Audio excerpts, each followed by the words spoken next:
7 to 9, we have classes like Confucius Analects, Daoist, as well as some Buddhism classes all the way, okay? And on Wednesday, we have classes on Feng Shui, Chinese Metaphysics, okay? All classes here are free, okay? And some of the courses or classes here, we recorded and put it on the net, so you can look through it. Unfortunately, for the time being, all are conducted in Cantonese. Okay. In future, okay, we will invite some speakers in English to conduct classes here. Well, without further ado, Justin's the man here. Justin is going to introduce our guest speaker here. All right, to you, all of you. Thank you, Kerby. So I'm really happy to see people from Sacred Spaces and from elsewhere, and I just wanted to thank John for coming tonight. It was a real honor to have him come and to do this for us. This is one of those things where it generated a lot of interest, even amongst people who actually didn't even know what the Guqin was. So it was sort of like people asked me questions in the last few weeks. Is this what I think it is? Is this the instrument I think it is? So I think already in the past few weeks we've generated interest, which I think, having spoken to John earlier, is part of what we're trying to do.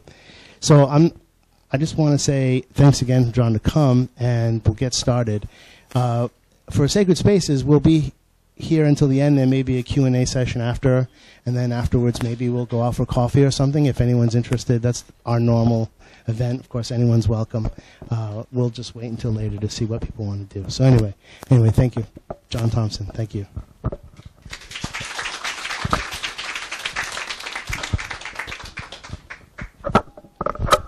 John. Okay. I understand that I have to use this because this is being recorded. But I think you can hear me, so I'll try not to hold it too close. Great to be here. For those of you who got here, should I say earlier or on time, I was playing this piece here, which I shouldn't really call a piece because it's sort of a warm-up or a meditation. Qin music is a written tradition, but it's also an oral tradition.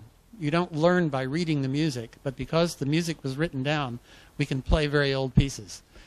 This one is not so old, but the written pieces, this piece is always put in separately from the music. You've got a whole bunch of pieces. Before that, you've got an introduction to what the Qin is, and this comes with the introduction. And I was playing it. It's like a chant. Xian Wang, Xian Wang, De Dao, Xian Wang. I've just translated really the part that you need to know, which is the first words, and then you'll see that it just repeats itself. And I find that for me, before playing, if I play this over and over again, it puts me in the right mood for Qin, which is calm. Generally speaking, calm.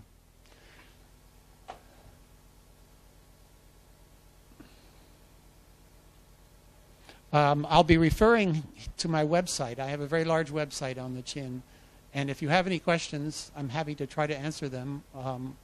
But in some cases, I'll say, well, if you want to know the answer, look on my website.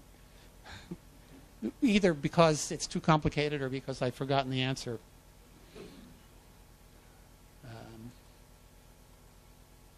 Okay, that's the home page. I'm going to start by actually playing a short piece.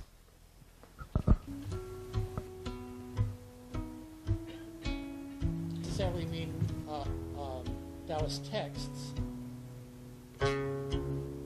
This is Fan Sanglang, floating on the river, Sanglang River.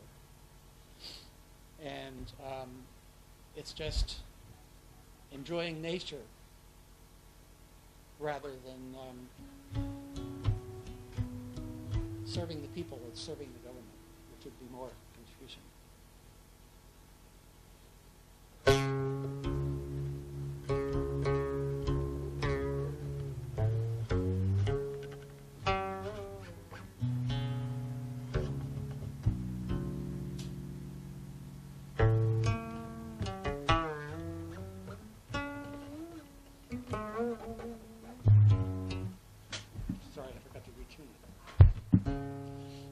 chin is tuned pentatonically, basically. Do, re, fa, sol, la, do, re, or sol, la, do, re, mi, sol, la. There's no fixed pitch. You can't say this is the Western C. This is probably, right now, probably about a B flat. But there was no reason to have it as a fixed pitch because you didn't play with other instruments. It's a solo instrument. So, but this piece I'm playing here, you raise the fifth string. Modern pieces usually don't change tuning, but they all use its standard tuning. But old pieces use many different tunings.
Basically 8 ways to pluck. You don't use this finger, which is fortunate since I broke it.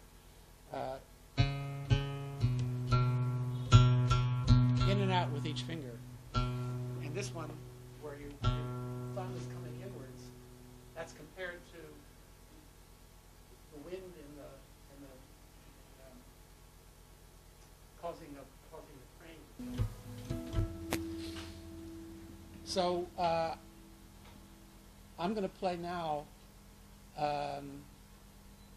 what I would say is one of the masterpieces of the literature. It's called Song of the Fisherman, Yuge.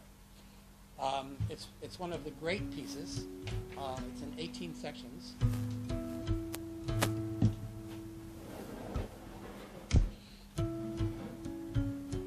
And I'm playing it according to the way It was published in 1491, a handbook called the Zhenshi Jinpu, which took also collected ancient melodies or ancient texts, but added lyrics to all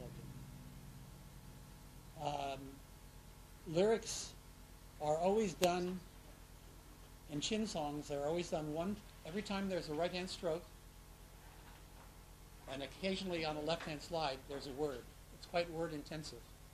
So this piece clearly is an instrumental piece, because you're going to be having things like this, where you've got a word attached to every note, and you have to wonder why somebody would do that. The theory is that Confucius played the Qin while he sang while he played, and so we should sing when we play. And so I think people add lyrics to pieces even though they know that they're not really going to be played. And the function of them, for me, is if you know the meaning of the lyrics, it helps you appreciate the melody. You don't have to sing it.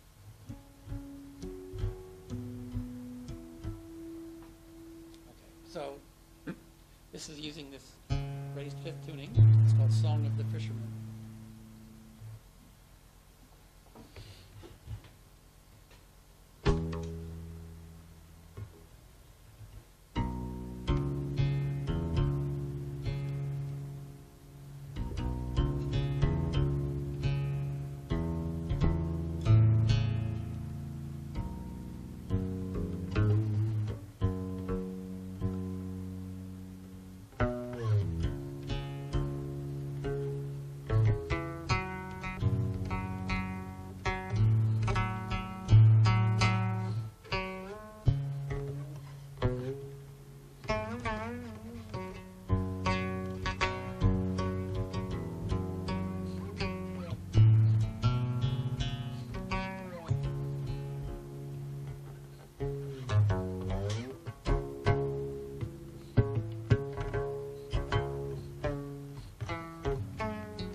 said, during the Cultural Revolution, the strings were switched to metal strings to emphasize not doing something for yourself, but doing things for other people, performing. And that's continued in part because of problems with silk strings. If it's damp, as it is right now, the sound loses a little bit of its life, and it becomes a little bit sticky. So I can tell the difference when I'm playing. My hands are completely dry. They're not completely dry in my real. And when I first started performing, I started using metal strings because if you get nervous, and your hands become a little bit clammy, then it's hard to play on silk strings. But you just put a little bit of oil on your fingers or something like this, and you can play on metal strings, or nylon metal strings without any problem. But to me, the Qin, my understanding of the aesthetic of the music is that on the one hand, they're lovely melodies, but what you're trying to do is you're trying to bring out the different colors that you can get. So that, for example, that's just the same note over and over again, but it doesn't sound like doing the same thing on a piano, for example. Dun, dun, dun, dun, dun.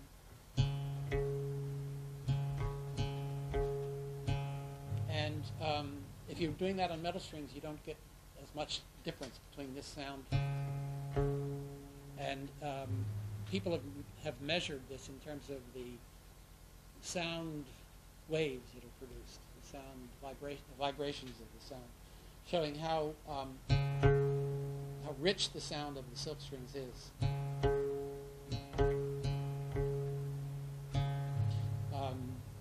If you hear, for example, an A 440 vibrations per second. Well, it's not really 440 vibrations per second. It's a whole bunch of overtones, which your ear puts together and says, "Oh, that's 440 A." Most of the overtones have gone within maybe 1 or 2 seconds, and then you're left with the fundamental, mostly the fundamental, except with the Qin, with the silk strings, the overtones remain more powerful for like 5 or 6 seconds, which makes the sound more rich and more diffuse. Okay, I've gone back to regular tuning.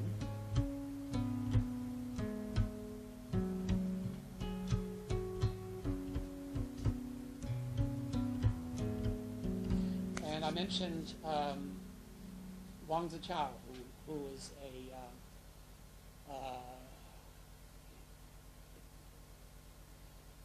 supposedly was, he studied the Tao for many years, went to the mountains in Sungshan, and Sungshan Mountains, and there took off on a crane, flew away on a crane,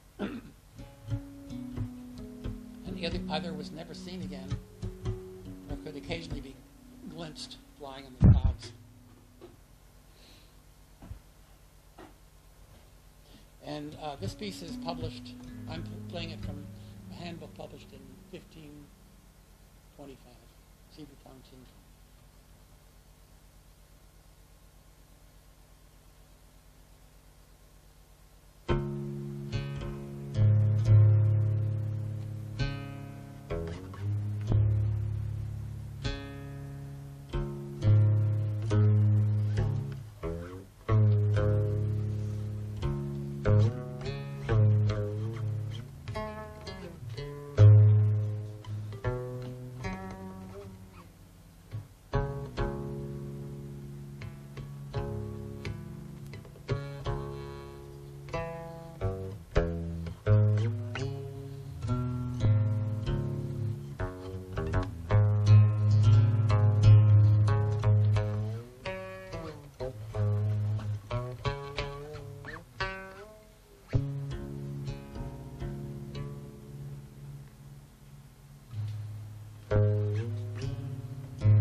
This has actually shredded a bit in this weather.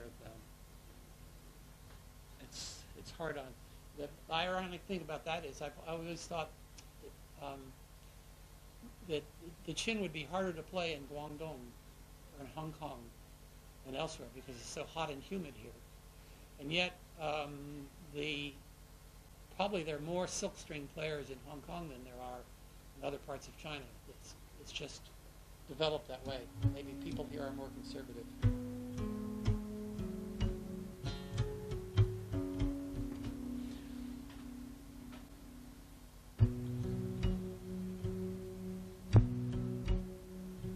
Okay, just for contrast, I'm going to play a Confucian piece, not a Daoist piece. And I don't think you'll find, if it feels different, it's not because it's Confucian rather than Daoist. It's just, it's the theme that makes it Confucian, not the actual music. This piece is called Xingtan. Xingtan, the Xing is almond or apricot, Xing as in Xingren, and Tan means pavilion. And the Xingtan, the apricot pavilion, is supposedly the place where Confucius taught in Chufu, at the Confucian temple. In many Confucian temples, you'll see in the south, I believe, a Xing tree. In the north, it's going to be very often not Xingren, but I think it's called Ingren, silver, what's it called? Inxing, sorry, yeah, Inxing, not ren, right? Inxing, it's is ginkgo, we call it ginkgo tree, which you find in Confucian temples in the north. And I think those represent supposedly the place where Confucius taught. This piece is also from the handbook published in 1425. Sorry.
袖，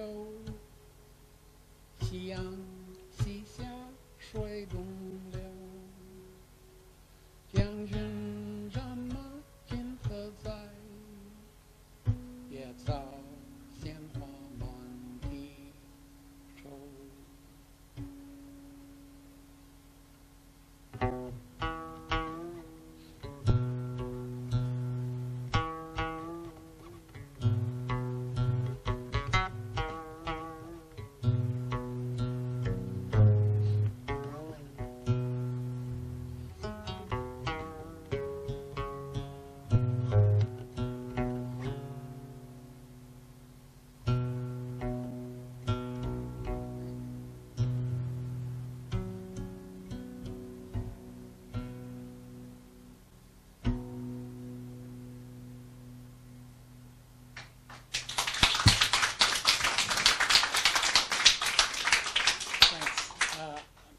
Perhaps I should have said that there were lyrics in that piece. Most Qin songs, there are a lot of old Qin songs. There's a revival of interest in them recently in China. But usually, if there's a Qin song, it's a song from beginning to end. And if it's long, it's hard to know how it was performed because that piece that I played, the Song of the Fisherman, has lyrics throughout, and they can't really be sung, I don't think. There's one handbook, this one published in 1525. It's the only one I know of the hundreds that are published, that has, it has maybe a dozen pieces that have a song in one or two sections. And I particularly like that because I like the balance of the music and the words. The lyrics of that were something along the lines of summer comes,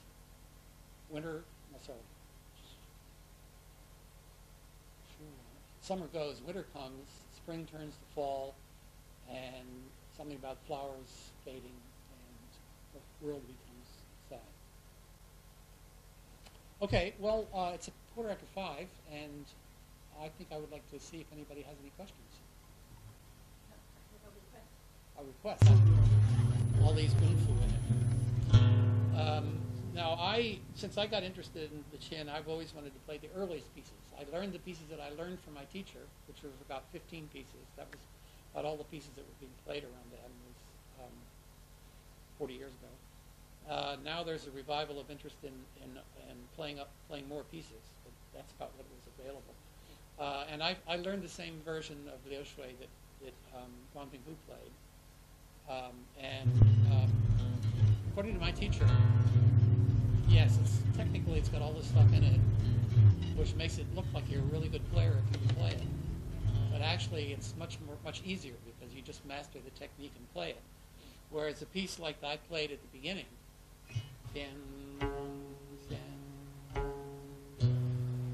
which is the first piece, that's actually more difficult because you have to try to make that sound good, and it's like the argument about which is better, Mozart or Chopin.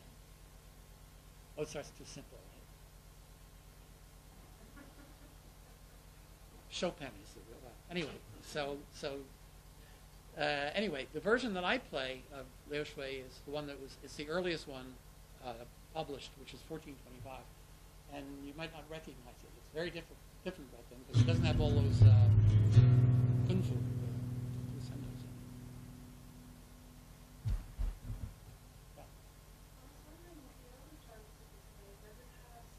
There are basically three types of sound on the Qin: open string,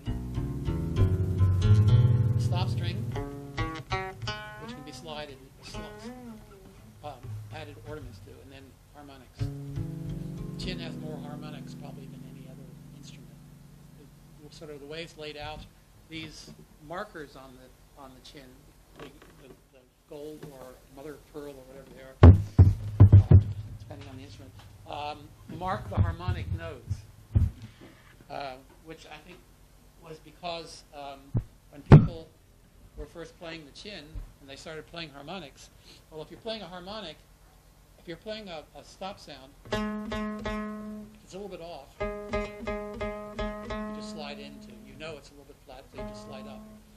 And as a result, a lot of people actually, one of the mistakes of beginners actually is they always, instead of playing a note, they'll always slide up into it because that way they know they can get it right at the end. So it wasn't so necessary to maybe to precisely indicate where the stop sounds are. But the harmonics, if you're a little bit off, there's no way to know whether it's high or low. It just becomes fuzzy. And that's because the whole string is vibrating. Sorry.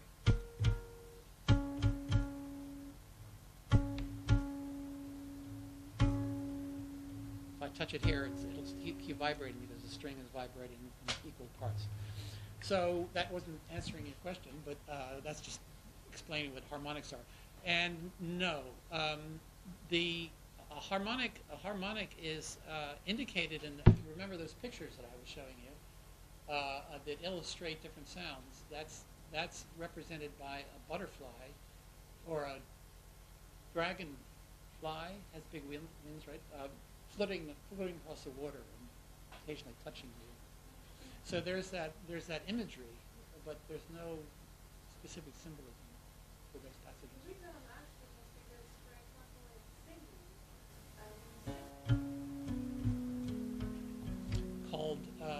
Often called Feng Chou Huang. The male phoenix searches for his mate, but this earliest version from 1539 is called Wenjun Cao, the melody of Wenjun, or maybe it's a melody for Wenjun. There's a story behind it. Sima Xiangru, a famous poet of the Han Dynasty, was visiting in a town near Chengdu and was invited to the home of a wealthy merchant who had a daughter who was recently widowed. And he played, supposedly, this piece at the home, wealthy man's home, and she was listening from another room and was seduced by the melody, either by the melody or by the words. And they ran off together. The father disowned her, so they apparently opened up a wine shop or something like that in the streets of maybe Chengdu or whatever the small town was. But then eventually he relented and gave them pots of money, and he became wealthy, and he became attached to the court. And according to one story, once he became wealthy and successful, he was thinking about taking a mistress. But then she played a piece called Baitoyin, white-haired intonation, about how they were in love when they were young, and now her hair is turning white. And he should not leave her. And he relented, and they stayed together, according to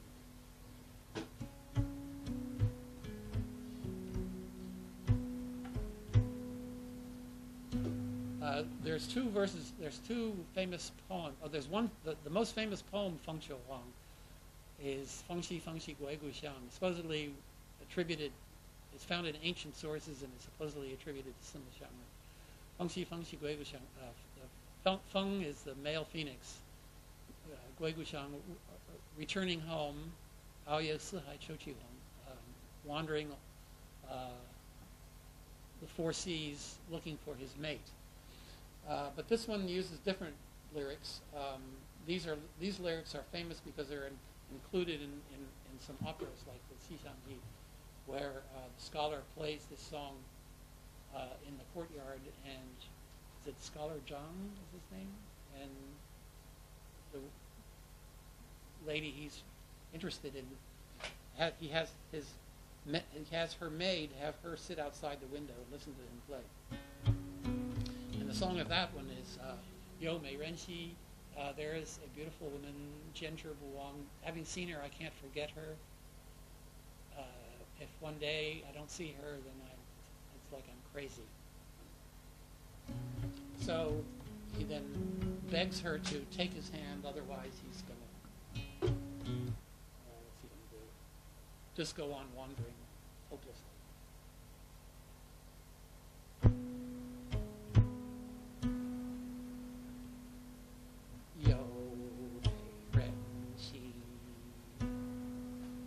见之不忘，一而不见兮，思而不狂。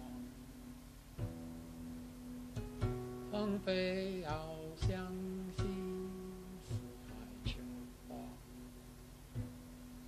无奈佳人兮，不在北中家。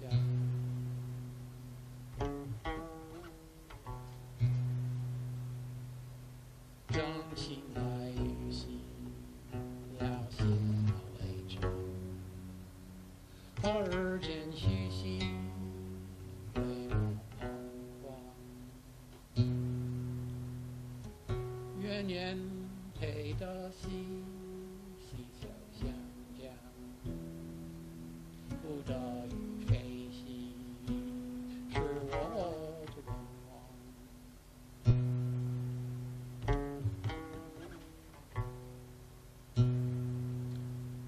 向人生回首离多。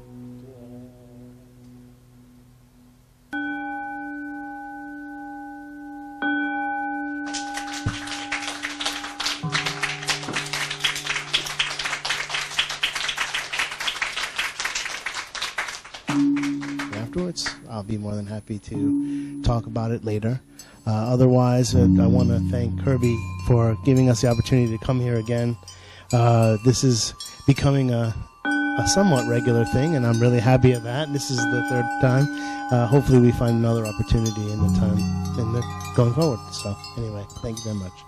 Let's give another round of applause to John, okay? What an honor to have him here. Thank you, John. We hope to come back again, right? Okay? Thank you all for coming, all right? Okay.